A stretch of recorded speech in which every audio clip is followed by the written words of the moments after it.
Hello, I'm Pat Harvey, and welcome to the Conversations with Pat Harvey. It's a conversation with a more intimate, unfiltered setting, and sometimes we go outside the studio. And today I am very happy to say that I'm with a very, very special guest in his office, Mr. Danny Bakewell. Danny, thank you so much for having me come in today. I'm happy to be with you, Pat. You know, Danny, most people know you as the founder of Taste of Soul, the largest street festival west of the Mississippi. But I want to start from the beginning. You were born in New Orleans. Yes, I am. Okay, so tell me about it, Danny. Oh, I was just born and I moved to California. No, it's just, it's been a journey for sure. I grew up from very humble beginnings. Myself, my sister, my mother, we lived in a small frame house next door to my grandmother. And we grew up there. My father, even though my mother and father were separated, my father was very much in my life. Mm-hmm. There was nothing I did without him being there. But my mother actually was the one on the ground, as they say. I went to Catholic school. Mm-hmm. I was an athlete. From the time I was in grammar school, I would play basketball there, and I had a little rep in the neighborhood. As a good player. As a good player. And then they recruited me in high school. It was a special high school. There were two schools, mm-hmm. Catholic schools. One was St. Augustine, which was an all-boys school, which I didn't want to go to. And then there was all-girls, not all girls, but co-ed, which was Xavier Prep. I didn't want to go to St. Augustine. I wanted to go to the co-ed school. Okay. But they recruited me at St. Aug to go because of my basketball prowess, if you will. And I wound up playing football there, not basketball. So in the neighborhood, I could always hold my own, although it was a pretty rough neighborhood. And I did pretty well at football. I did very well at football. As a matter of fact, I didn't do very well at my scholastic endeavors at all. Wow. I think they voted me the most likely not to succeed when I graduated from high school. I can imagine what they're saying about you now. Well, it's a different story, that's for sure. I also got married very young. I graduated from high school in 1965, and I got married in 1965. Wow. So we were on a journey together. We both didn't know what the hell we were doing, but we were on that journey. You and Eileen? Me and Eileen. Oh. And this year we're celebrating our 60th wedding anniversary. That is amazing. I didn't know that. They also said to us that we would not make it. You and Miss Eileen. Eileen Bakewell, That's Esquire. Beautiful. She is an attorney. But she also, has just been the love of my life from the very beginning. And we've had our pauses, but, we've made it. And of course, we didn't vote, but people said they'll never make it. They're too young, they've gotten married. How the hell are they going to make it through marriage? So we have three wonderful kids, mm-hmm. Danny Jr., Brandy, and my daughter that passed away, Sabria. So it's been a good life. It's been an exploratory life because everything we've done, we had no frame of reference on how to do it. Mm. Even in terms of staying married. Well, our parents did stay married. I shouldn't say that. But my parents were divorced, as I told you earlier. But that didn't matter because I grew up with a lot of love in my life. I can say that without any reservation at all. After I got to Los Angeles, I got very, very involved in the civil rights movement. Now, how did that happen? I didn't have a job in New Orleans. All right. So I was looking for a job. I shouldn't say that. I actually did have a job, but I was a waiter. In New Orleans? In New Orleans, and I was very uncomfortable being a waiter. Mm-hmm. I was a good waiter, I think. I used to work all the time, but I wanted something more. I applied for a job on the front desk at the Royal Orleans Hotel. Mm. And they told me, you're a good guy and all, but we don't hire colored on the front desk. Wow. And, that was a little discouraging, although I wasn't, that was normal, quite honestly. I was sort of stepping out of the box to even apply for that job. But when that happened, I knew I needed to get out of New Orleans. My father had moved to California, so I called him and said, look, I want to come to California. He said, what are you going to do here? You don't have a job there.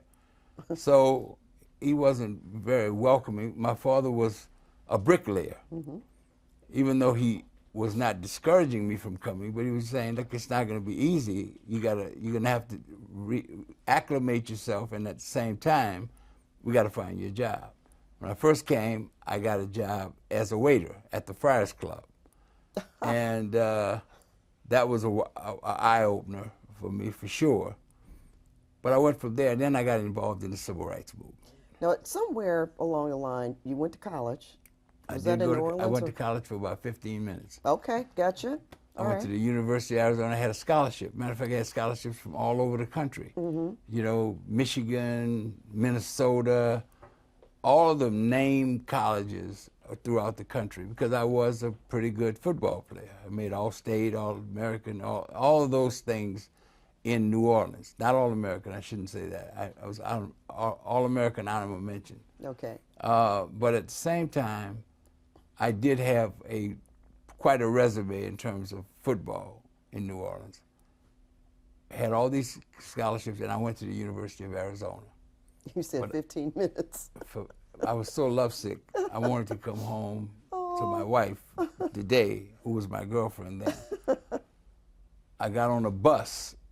I had saved my money from my graduation. She saved her money. She sent me what she had. I coupled that with what I had, took a Greyhound bus, and went home. Oh. That was the beginning of the story. Okay.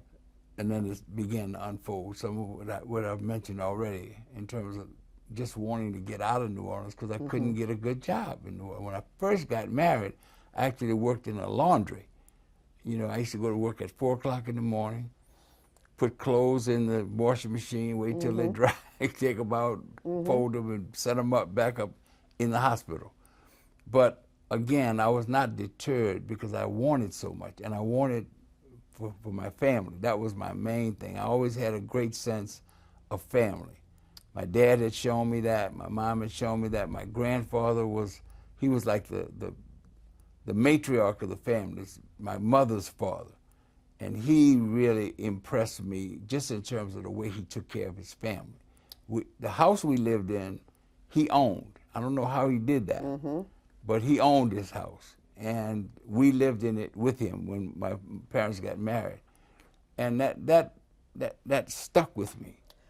It really, we can see that. And I'm going to get into, I'm going to call it the family business. Because Right. that is unusual to have a family as you have so involved, and not only involved, but successful.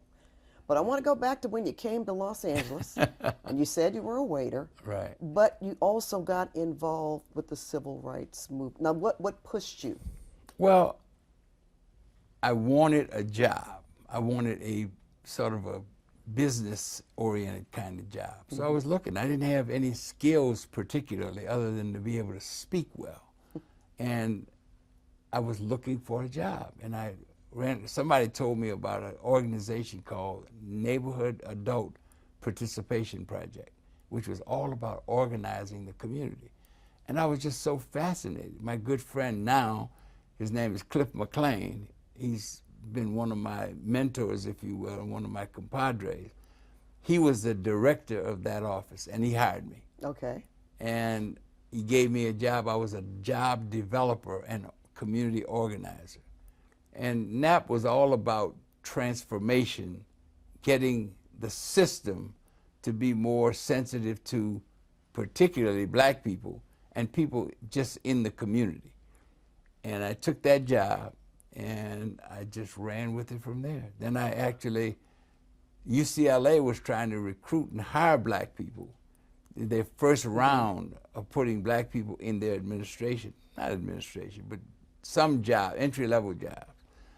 I interviewed out there representing NAP, and I think they were going to pay me like $400 a month, and I was going to learn, and then from there, they might put me into the system. I did that. They hired me. I got into that system. I remember calling my mother and told her I was working at UCLA. She said, how are you working at UCLA? You didn't even graduate from college. couldn't explain any of that. Can't explain some of it right now. But it worked out for me. But I was very involved with NAP. So I left UCLA, created a big stir because I was promoting them hiring black people, and they weren't very interested in doing that. So they didn't want to publicize, really? No, they didn't want to do it, and they certainly didn't want to publicize. And I remember going head to head with the chancellor because I was pushing them to hire people at the kiosk. When you drive into the university, you have to stop and they take your name. So well, black people can't do this job. I was like, what do you mean black people can't do this job? So I was very contentious. I was very assertive in terms of making the point that if you're going to open up, you got to give people an opportunity. So I was successful in that, but I wasn't very successful in making friends at UCLA. So eventually, I think we mutually agreed, and I wanted to leave, and I wanted to go back to work for NAP, and I did. And at that point, I really had chosen to really be involved in the community, and I was thinking, how can I do something for myself? How can I do something for my family? My mind was always on how could I turn the key and it would be beneficial to my family. And I kind of launched onto real estate. And that's where it started, really. That's where it started. First I bought my house. My dad gave me some money. I think it was like $2,500. And I matched it with $2,500 that I had saved, and I bought a house in Inglewood. And by then I had my son, and we moved in. And we transformed the house by getting people to come over and paint for us, family members, friends I knew in the neighborhood, if you will. And it worked out. That was our first piece of property. But then I got very involved in the community. And I remember we closed down, I think it might have been Jefferson High School, because we were trying to get them to hire a principal, a black principal. Had no black principals in school. And when Martin Luther King, it's ironic that we're talking about that on the eve of the parade that we're doing, they didn't want to let the kids out from school. So they sent me over there, NAP did, so that I could talk to the kids on their way to school to convince them not to go to school. And I was very successful in doing that. Well, nobody wants to go to school, so they all listened to me. But I was saying, let's honor Dr. King, and let's respect the fact that he was killed, and let's make them hire a black principal, which ultimately they did, and the kids stayed out of school. But whatever oratory skills I had, I was able to demonstrate them, and it kind of caught fire. I mean, I was big man on campus at NAP, and then I was doing that in the community. I mean, I was organizing in the community. So there's so many things. So my resume showed that whenever there was something that was germane to black people and the quality of life of our community, in our community, I was there. And at the same time, I was involved with the Brotherhood Crusade, which was my big story. Okay, that was 1984? I think it was a little sooner than that. I think it was like, I can't remember the dates, but it was 74 maybe. Oh, 74. And I took the job. I was on the board of directors, and they asked me to take the job as the interim executive director. Well, I did take that job. I think I was making like $700 a month, which was a big step up for me because I was making three. Right. So, but from there, my life just transformed in ways that I could never have imagined, quite honestly. And I went on to build a family. I then had my daughter, my oldest daughter, which was Brandy. I then had my youngest daughter, which ultimately passed away, unfortunately, Sabria. And we just, again, Eileen and I, arm in arm, just plowing through, just learning and being very adventurous. And life has been just very good to me. Well, Danny, Brotherhood Crusade, like 74, you were on the board of directors. And then you actually grew to really be the spokesperson. Yeah, I was. For Brotherhood Crusade. The way we say it is my friend Walter Bremont, which is Sabrice's founder. daddy. Yeah, he's the founder.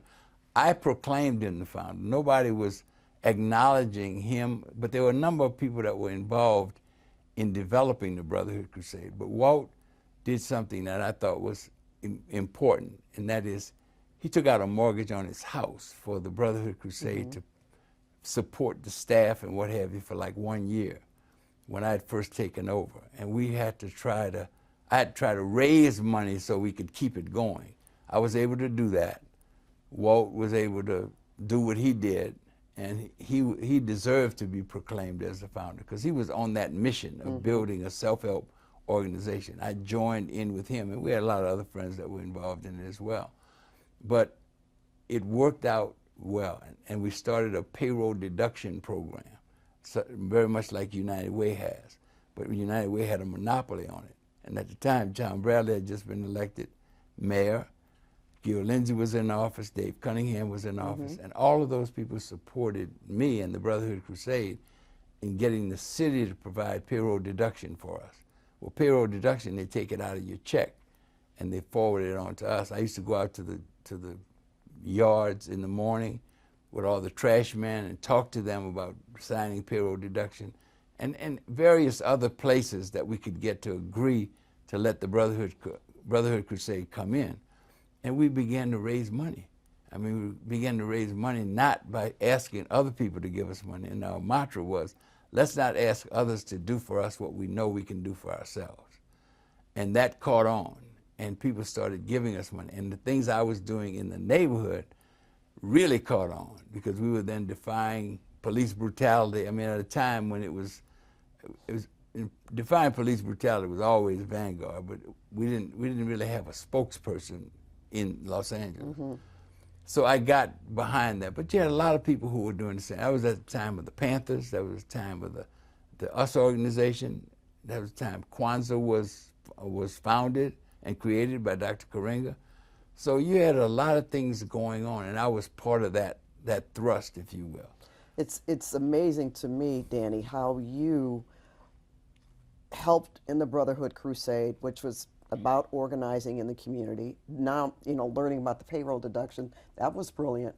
And is that what actually catapulted you into business? Yes, absolutely. Because when at the Brotherhood Crusade, it was my responsibility to raise the money, put together the organization, because there was no organization when I got there. I mean, there was me and Walt, and it got a little more complicated than that, but it wasn't us on our own. When I took over the Brotherhood Crusade, we became a singularly independent black institution. It wasn't even called an institution. I said, we want to be an institution so that people know they can depend on the Brotherhood Crusade for years to come. When children are born, we want to say, we want you to be a member of the Brotherhood Crusade, like they do at USC. People don't say, well, if USC is here, we want you to go to USC. They say, when you get to be the college bound, we want you to go to USC. That's an institution. So we set off on that. And Walt was involved until, unfortunately, he passed. He had a heart attack and he passed away. But we kept going. We kept moving. And there were a lot of people involved in the Brotherhood Crusade. Too many for me to name right now. But everybody knew about the Brotherhood Crusade at that point and knew the things we were doing in the community. I mean, when we started having money, we were funding job development programs. We were funding drug prevention programs. We were funding, I think at the time, it was, I'm trying to think of the name of the organization, but they battered women, that's what it was. And there were no organizations that had ever been formed to operate, to be focused on domestic violence. Wasn't even called that then. It was just called, men beating women. And a lot of people wouldn't even engage with the women to support them because they said, well, that's a personal problem. That's a domestic problem. I said, no, these women they deserve to be helped. So the Brotherhood helped them. We helped form one of the groundbreaking domestic violence organizations in the city. I'm trying to think of the name of it, but I can't. Genesee Center.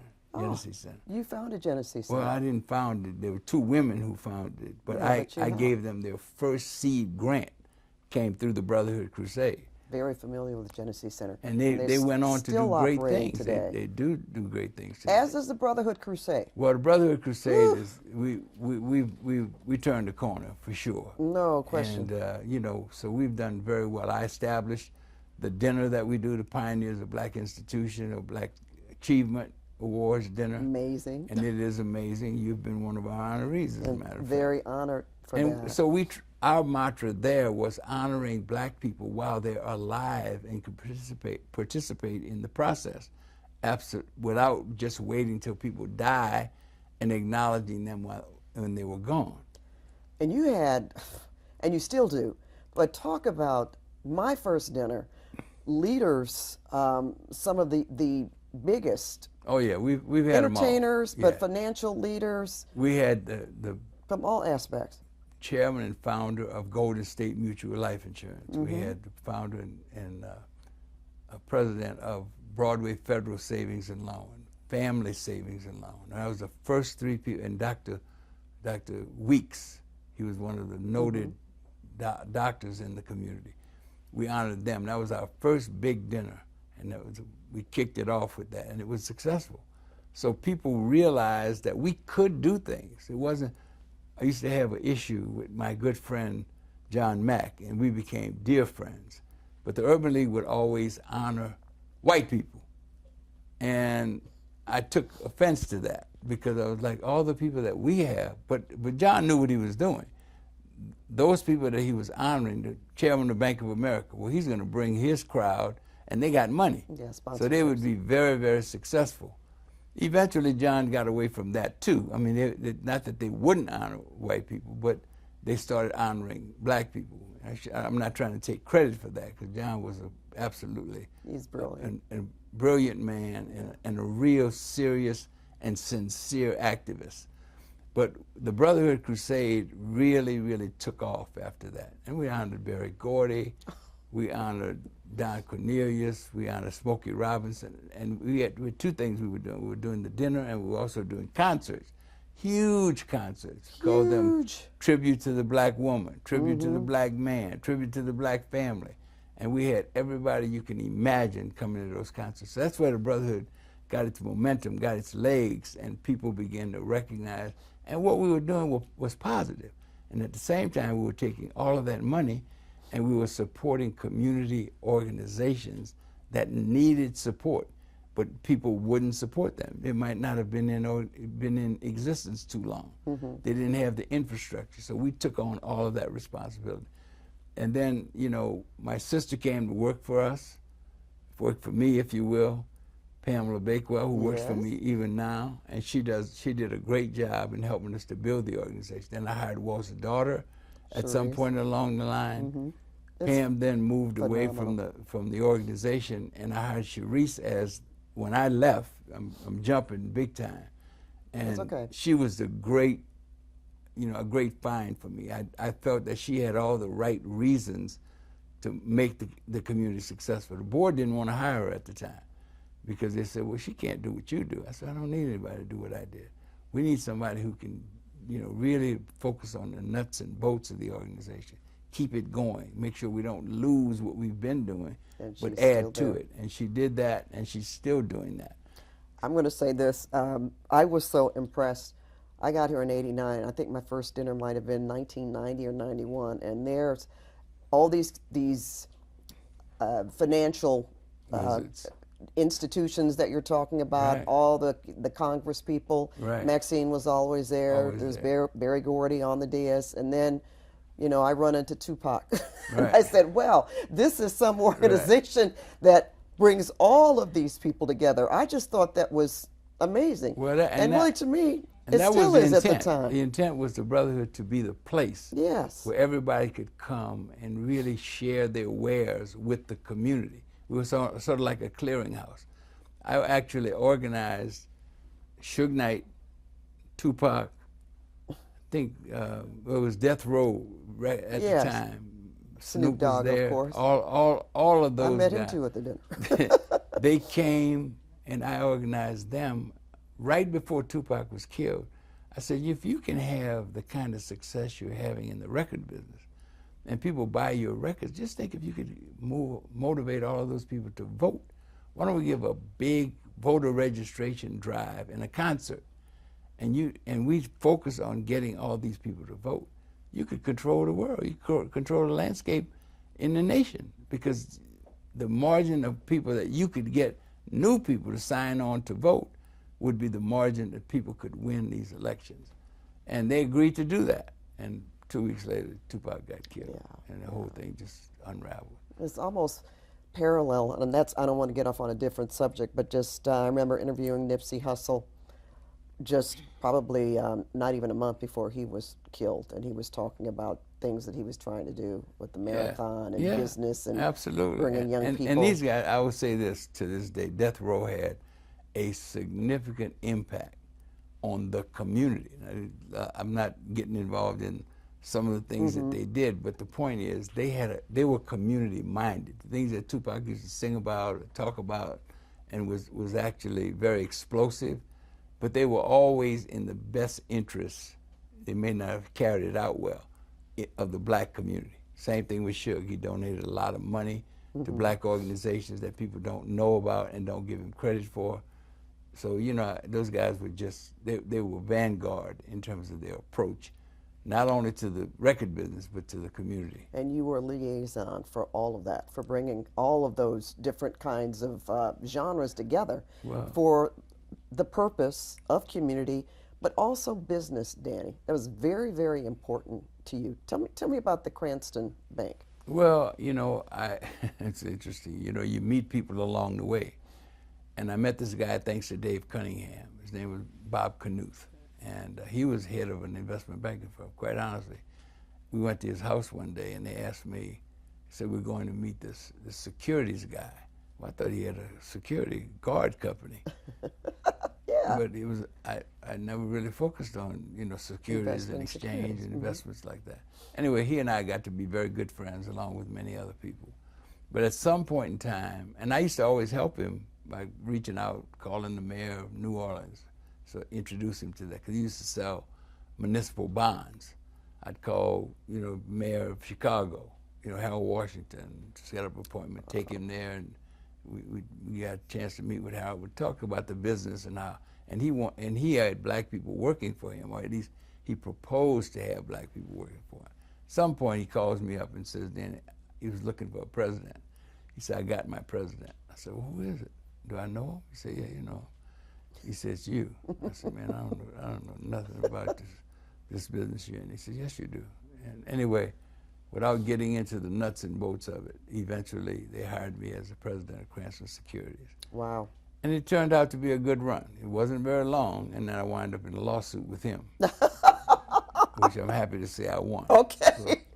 So we won't get in the nuts and bolts. It changed my life in more ways than one. So, you know, I've just had a blessed life, a lucky life, you know, and I've had a family that has stood behind me, and I love that. I mean, okay, let's talk about Bakewell Media then, because that, when you say family, and I'm mentioning that because it's very rare when you find a family that is so committed, so smart, and really running their own business. So that had to come from, I think, from listening to you, I know that was instilled in you a long, long time ago. It was. My, you know, I always tell people, you know, we were never on welfare. Even though we didn't have a lot, my parents worked hard, my grandparents worked hard, and we were always about family. You know, my grandfather was also one of those people who was very, very fluid in the community. He actually was a janitor at the Times-Picayune, which is ironic that I became publisher of a newspaper. But my point is that family was something we talked about. You know, my grandmother used to say, you know, remember when you walk out of here, you're representing your family. Always look good, look neat, look sharp, you know, wear a tie. I mean, I'm not wearing one today. But, you know. You don't have to.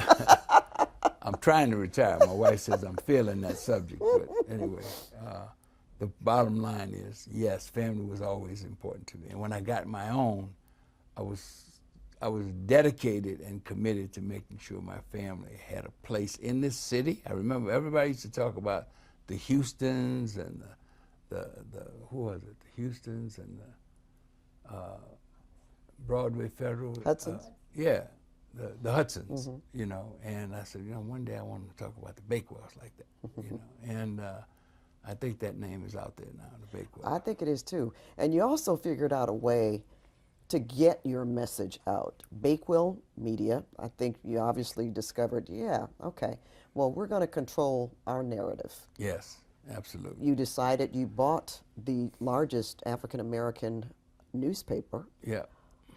the LA Sentinel, Yes. 2004, I believe. Yes, I think Okay. that's right. And that is highly successful. But that there is something that you know you had in your head, Danny, that says, "Yeah, I want to do this." I Well, wanna own this. self-help, and mutual aid. I mean, I always felt that we needed to do something for ourselves. We needed to be in control of our narrative. We needed to be in control of how people talk about us as a community. Certainly, us as a family, but it's a community. You need to stretch out on that. You know, your family can be successful, but you're not helping anybody else be successful. I really didn't want that kind of legacy. I wanted a legacy that said Danny Bakewell was a man about him, first and foremost, his family, second, his community, and then after that, you know, we're trying to work for all people to be good and to have a quality of life. But we have to start with ourselves. You can't go next door to you and help some other family before you help your own family. So, you know, there's a lot of threads that run in there, but the thing that was most, brotherhood was a change in my life because it allowed me to make decisions and to build that institution. Once I saw I could build that institution, it wasn't mine, but it was my sacred cow. I never ever wouldn't ever do anything that would compromise the Brotherhood Crusade. You know, we never had any financial issues. You know, the money always was preserved properly. When I left the Brotherhood Crusade, I left $3 million in the coffers that I passed on to Sharice. That was very, very important to me to allow and help the legacy to go on. So they wouldn't have to struggle. Exactly. And the name then was so etched into the fabric of the community that when you said, I represent the Brotherhood Crusade, the doors would open. People were familiar Absolutely. with that. Okay. And it felt creditable about it, and that was a good thing. Taste of Soul. We're not going to spend a lot of time about that because we've talked about that before. Many but times. 2005, and wow. Let me just real quickly, how many people last October? Oh, 350,000. Wow. 350,000. Incredible. Yeah, it's been an extraordinary run. I mean, I always thought I'd be sort of noted for my prowess as a civil rights leader, and although I get some accolades for that too. Oh. But the bottom line is people just know me as a party planner. You know, Taste of Soul. You know, like, man, you did Taste of Soul. And There's so much more than that. But it's the same process. I mean, we bring in black people together. Other people come too. Yes, we they say do. it's our home where everybody's welcome. But it's primarily focused on black people. Our community coming together, no disruptions, everybody being respectful of each other, giving businesses the opportunity to show their wares. I mean, we have like literally hundreds of businesses out there Exactly. that never get an opportunity to show their wares, show the prowess of we don't call our people short order cooks and all that. We call them chefs. And they come out, they bring the most elaborate operations and best tasting food in the world. But we gave them a platform to do that. And that's what has caused Taste of Soul to grow, because people feel good about Taste of Soul. Families feel good. We get the Nation of Islam involved. We get the security companies, black security companies involved and the police at the same time. But we know that our community respects our community. And we want people on the ground. Able Solutions is one of the security companies that we have. And they do a fabulous job. Fabulous job, you know. You have been able, in fact, not that you have just been able to, but it was purposeful from your journey to continue advancing social justice as well as making a mark. It's important to me. Business. It's important to me, and it's important that message goes out. It's not only I that can do that. I'm hopeful that I can motivate other people to do that because they see that it's possible. Right. part of what we're doing is demonstrating the art of possibility. You know, we tell black people they're great, and we help them be great. And I think those are important messages for us to send. And I'm just so blessed, honored, and humbled that I get the opportunity to do that. My family is behind me in ways that I could not even tell you. I'm living out fully all my dreams. To have my family behind me, have my son now is the heir apparent. He's taking over the company. My daughter's in the company. My sister's always been in the company. You've got grandchildren. I got grandchildren. Nieces, they're all nephews. educated. They don't have any loans that they have to pay off, and they're ready to go. I now have a great grandson, him Ali. Oh, that's so right. I mean, you know, it doesn't get any better. Now we're getting ready to do the parade. Oh, let's Martin talk Luther about King that. Parade. Okay. Now, we know that the parade started in San Diego, actually. Yes, Right? yeah, Mr. Grant. Okay. Mr. Grant, and then he brought it to Los Angeles. And Lamar Park. And he brought it to Celeste King, because he didn't have any contacts in Los Angeles. Celeste King had all the contacts in Los Angeles. He was he owned a bail bonds business. Yes, so I he knew remember every Mr. Negro King. in Los Angeles. Even if you went to see him because you got a ticket and got arrested, He'd take everybody care knew of it. Celeste King's bail bonds business. But he was the man. He was a big-time Republican. That was his big thing. It's like one time I got arrested, and I had to call him. He said, ha, ha, ha, isn't this funny? You're a big supporter of Tom Brady, but you got to call the #1 Republican to get you out of jail. I said, you're right. Please get me out immediately. Okay, I ran a red light or did something crazy. Traffic. Yeah, well, that's a good way to put it, traffic. You're kind to me. But I didn't do anything crazy. Right. You know, but you're right. But the point is, they brought the parade to Los Angeles. Mr. Grant, because he had the idea, and Celeste. And I would acknowledge Adrian Dove, after Celeste died, he actually kept the parade alive. What we're trying to do, we're trying to turn the corner and move it up a bit. And I was very humbled and honored that the police department, the mayor, president of the city council, and the city council have all, and the Heather Hutt, who is district that we operate in. We also operate in Marquise's district, who is the president of the city council. They have embraced this, but Heather is really, really she's the shot caller to make sure this thing goes right. So we really appreciate that. And we're gonna do it right. We're gonna bump it up with it. If you look at I should ask, how are you going to, you know what, I know what Taste of Soul is like. I know what the Brotherhood Crusade dinner well, this year, like. so we're what are you going to do different? This year, we're gonna it's gonna be on time. It's gonna be flowing well. It's gonna have attributes that are reflective of the Bakewell media and the Bakewell family, what we do in the community. But next year is going to be even better. But we're not talking about next year. Yeah, we want to get this year. We want to get this year behind us. But you're going to see little things. I mean, look, just invitations. The Black Lives Matter is going to be in the parade. The Nation of Islam is going to be in the parade. All the community organizations that make our community what they are, that we've invited them to be in the parade. So we want people to not only come out to make the parade that day festive and not only festive, but really, really, we show our commitment to Dr. King and his dreams. We want people to come, and we want them to get involved. First, we want them to just show up. Bring your families, bring Uncle Bubba, bring Lionel, you know, all the people that you might leave home because you think I don't know if you would. Bring them out so we can see them. We want them to see what we can do as a community when we come out. And we want you to get involved. Join Black Lives Matter. Join the NAACP. Join the Urban League. Join the Nation of Islam. Whatever is your preference, but just get involved and do something positive. Even if you have to just get a cup of cocoa and bring it to the little old lady next door to you. Do and pull up a something folding positive. chair on There the you side go. of the street and watch the parade. That's right. You know, we're going to be participating. Yes, you are. Thank you. Long time. I want to say 15 years. But I remember the parade and the people that come from all over, which is what's indicative, obviously, of Taste of Soul as well. Right. And that really is what Dr. King's legacy was about. Yeah, absolutely. Bringing people together and to see the excellence. This year was so honored. At the beginning of the parade, we're going to have a film that has Yolanda King, Bernice King, Bernice. Reverend Bernice King. And she's endorsing the parade and what we're doing in terms of raising the level of participation. And it's just heartwarming.